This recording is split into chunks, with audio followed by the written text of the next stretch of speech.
Hello everyone, this is Alphmendra Ten and today we are doing another starter deck review. Today we have the Swarm, which is the aggro starter deck. This deck likes to play lots of small creatures, overrun your opponent, and play really aggressively. So let's read the side real quick. The Swarm, overrun your opponents with the Swarm starter deck. This deck is all about creating an army of small creatures that work together. Swarm your opponents to break through enemy lines. So yeah, let's get into it. All right, as well, we still have this beautiful ability reference sheet on the inside of the box. You guys want to pause and look at that real quick, but this is really useful. And then we have the actual deck. So we have the rule book, put that over to the side, and here are our two player cards.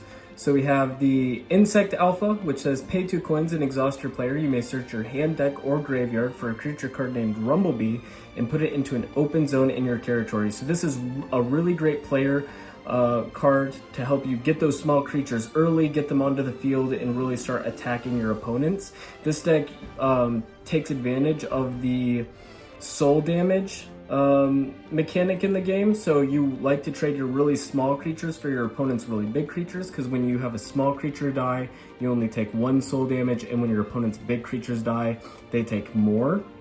The other alpha that you can play is the Beast Alpha, which says exhaust, target creature gets +2 attack until end of turn.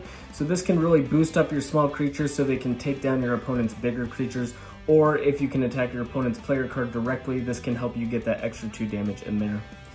For the property deck, we have a more aggressive property deck. So there's 3 shops in the deck. This can help you really swarm, no pun intended, get your creatures out there really fast.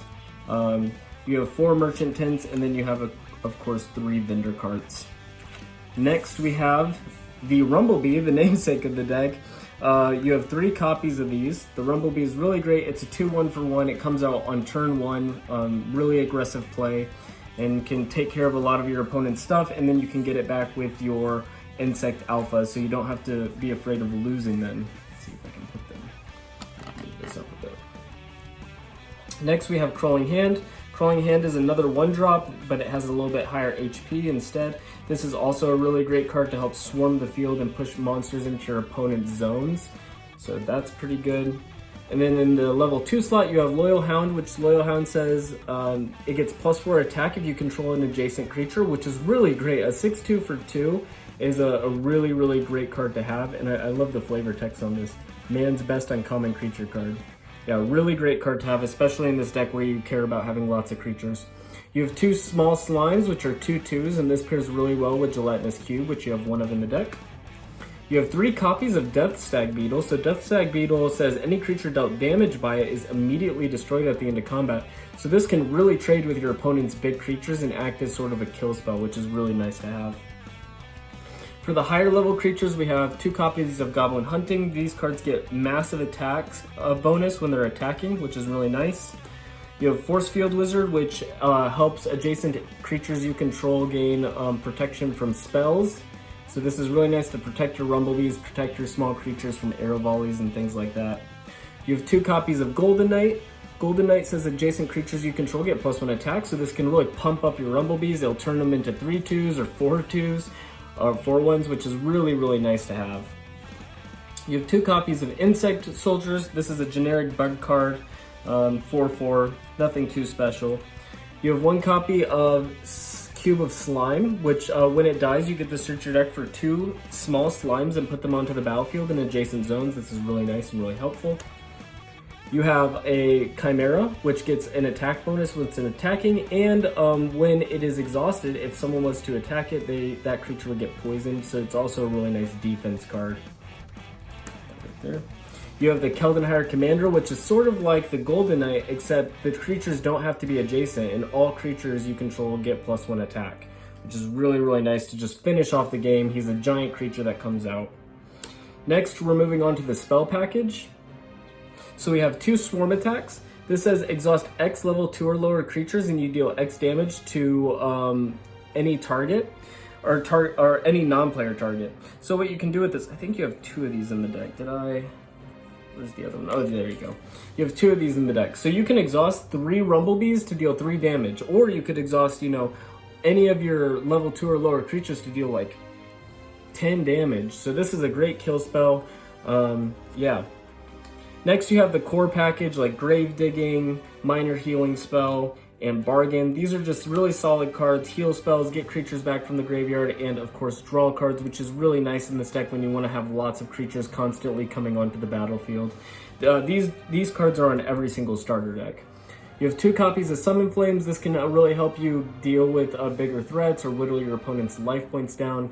You have 1 copy of Fireball, which does the same thing. Really great at dealing direct damage.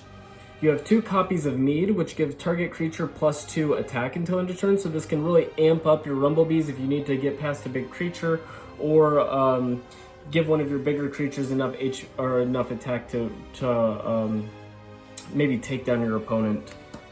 You have a copy of Wooden Shield, which puts 2 defense counters on a creature. This can protect your small creatures from being damaged because shield counters are extra hit points that exceed the hit point maximum. So you can make this Death Stag Beetle a 1/4 or a 1/3, or 1/4, which is really, really nice. You then have 2 copies of Rumblebee Hive. Rumblebee Hive is a really great card in this deck. It's a defense card structure. You put it onto the battlefield, it has Fortified 2, it enters with 2 defense counters, and then at the end of your turn, you get to search your hand, deck, or graveyard for a Rumblebee and put it onto the battlefield. So if you combine this with your Insect Alpha, you can put 2 Rumblebees onto the field every single turn and really start to overwhelm your opponent. This card might be too strong. It's a really great card to have in the deck. Next, you have Summon Tidal Wave. This is your big beater spell, so you pay 7 coins and exhaust your player, and you can move all your creatures forward and all your opponent creatures back. This helps you take up a lot of your opponent's space and really win the game. Yeah, so this is the entire Insect the Swarm starter deck. If you are an aggressive player, you like overrunning your opponents and beating them down, this is the deck for you. It's very, very fun to play and very, very aggressive. Stay tuned for more episodes. We're going to cover the rest of the decks throughout the week, and thank you for watching.